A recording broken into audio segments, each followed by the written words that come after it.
you very much, ladies. That was brilliant. So, I was asked to start off by telling you why I wanted to get involved tonight.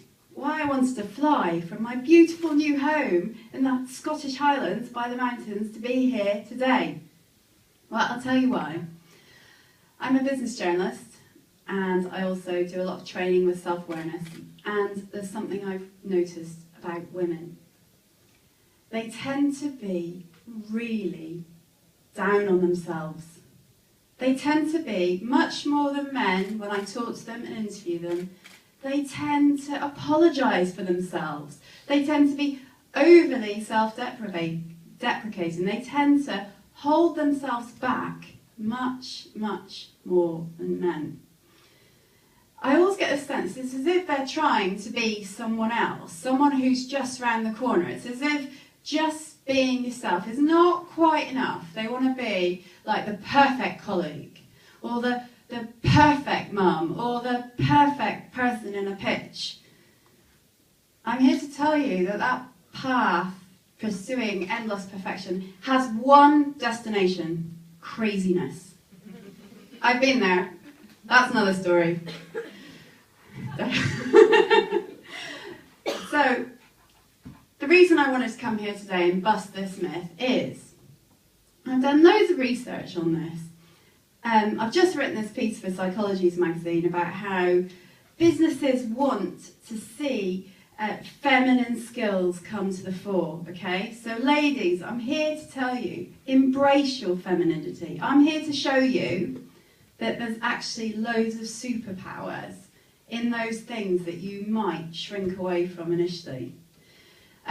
One of the people that I interviewed said this brilliant thing. She said, we need to redefine what confidence means in the female form. We've been someone talked about the weight of language earlier. It's not that long since the Victorian times where we weren't allowed to do anything. So a relatively small amount of time has elapsed, and we're still dealing with this really patriarchal language that we've got to start watching what we say. So, I'm going to redefine a few things that are associated with women tonight in the workplace, and they're largely negative things. I'm going to transform them magically before your eyes into superpowers, but I will need a bit of help because I'm not techie, but I'd like to be, and those women rock. I'm going to look them up when I get home. But I decided instead to get a bit creative. Actually, Emily, can you help me with this? So I haven't done a PowerPoint. I have consulted my sons, 7-year-old and a 4-year-old, and I've done you a Savvy Girl's Guide to Lead Like a Girl, a redefinition. I love magazines and hard copies, so I know you can't all see it. I knew there'd be flaws to this, but again, perfectionism, just don't pursue it. So here we have Savvy Girl's Guide to Lead Like a Girl. I said to my 7-year-old and 4-year-old, Toby and Torrin, I said, well, actually, I was doing it, I wanted to have some peace and quiet, and they came and descended on me and insisted on contributing to this presentation. So I said, okay, you can contribute, but I want you to draw me as if I was a superhero. They drew that. Okay, this is Saltire Girl. Okay, we just moved to Scotland, as I said, so they're a bit obsessed with Scottish things. Right, apparently these things here are muscles, strength.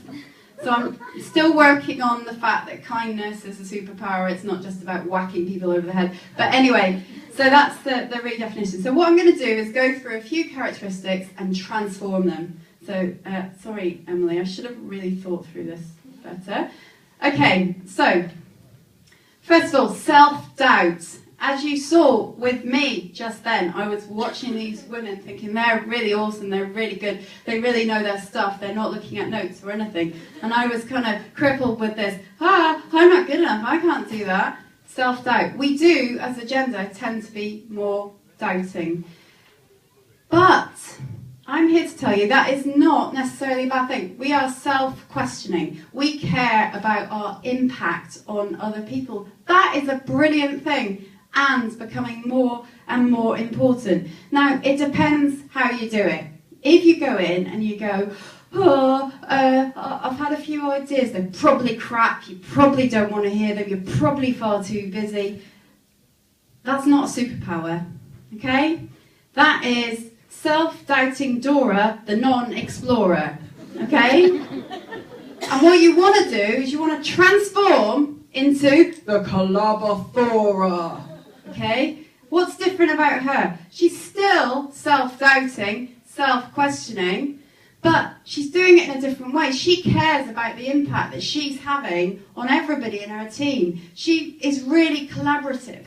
So she's open, and she'd say, the way she'd do it is she'd say, I've thought a lot about this issue, I think I've got some really good ideas, but I'm really interested in what you guys think, because I know you've got great ideas too. And that kind of model, particularly in the global marketplace that we're looking at now, that kind of model of leadership is going to become more and more important. They call it transformative rather than transactional, which is the male way of being. But it's really important. So don't lose it.